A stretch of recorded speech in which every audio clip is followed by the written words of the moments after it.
Genesis 26. Now there was a famine in the land, besides the previous famine in Abraham's time, and Isaac went to Abimelech king of the Philistines in Gerar. The Lord appeared to Isaac and said, "Do not go down to Egypt, live in the land where I tell you to live. Stay in this land for a while, and I will be with you and will bless you. For to you and your descendants I will give all these lands and will confirm the oath I swore to your father Abraham. I will make your descendants as numerous as the stars in the sky and will give them all these lands, and through your offspring all nations on earth will be blessed.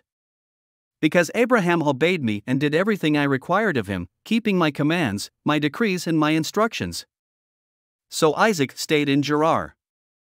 When the men of that place asked him about his wife, he said, "She is my sister," because he was afraid to say, "She is my wife."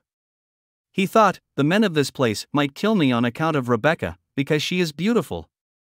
When Isaac had been there a long time, Abimelech king of the Philistines looked down from a window and saw Isaac caressing his wife Rebekah. So Abimelech summoned Isaac and said, "She is really your wife. Why did you say, 'She is my sister'?"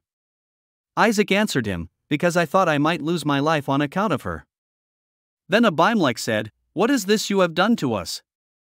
One of the men might well have slept with your wife, and you would have brought guilt upon us." So Abimelech gave orders to all the people, "Anyone who harms this man or his wife shall surely be put to death." Isaac planted crops in that land and the same year reaped 100-fold, because the Lord blessed him. The man became rich, and his wealth continued to grow until he became very wealthy. He had so many flocks and herds and servants that the Philistines envied him. So all the wells that his father's servants had dug in the time of his father Abraham, the Philistines stopped up, filling them with earth. Then Abimelech said to Isaac, "Move away from us, you have become too powerful for us." So Isaac moved away from there and encamped in the valley of Gerar, where he settled. Isaac reopened the wells that had been dug in the time of his father Abraham, which the Philistines had stopped up after Abraham died, and he gave them the same names his father had given them. Isaac's servants dug in the valley and discovered a well of fresh water there. But the herdsmen of Gerar quarreled with those of Isaac and said, "The water is ours." So he named the well Ezek, because they disputed with him. Then they dug another well, but they quarreled over that one also, so he named it Sitnah. He moved on from there and dug another well, and no one quarreled over it. He named it Rehoboth, saying, "Now the Lord has given us room and we will flourish in the land." From there he went up to Beersheba. That night the Lord appeared to him and said, "I am the God of your father Abraham. Do not be afraid, for I am with you, I will bless you and will increase the number of your descendants for the sake of my servant Abraham." Isaac built an altar there and called on the name of the Lord. There he pitched his tent, and there his servants dug a well.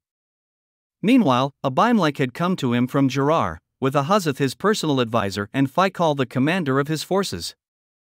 Isaac asked them, "Why have you come to me, since you were hostile to me, and sent me away?" They answered, "We saw clearly that the Lord was with you, so we said, there ought to be a sworn agreement between us and you. Let us make a treaty with you, that you will do us no harm, just as we did not harm you but always treated you well and sent you away peacefully. And now you are blessed by the Lord." Isaac then made a feast for them, and they ate and drank. Early the next morning the men swore an oath to each other. Then Isaac sent them on their way, and they went away peacefully. That day Isaac's servants came and told him about the well they had dug. They said, "We've found water." He called it Sheba, and to this day the name of the town has been Beersheba. When Esau was 40 years old, he married Judith daughter of Beri the Hittite, and also Basemath daughter of Elon the Hittite. They were a source of grief to Isaac and Rebekah. Thanks for listening to another chapter of the Bible. At My Faith Fuel, we believe a good coffee fuels your faith and energizes your day.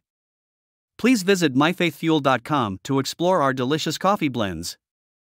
Part of each purchase goes to training worshipers around the world. Thanks for listening.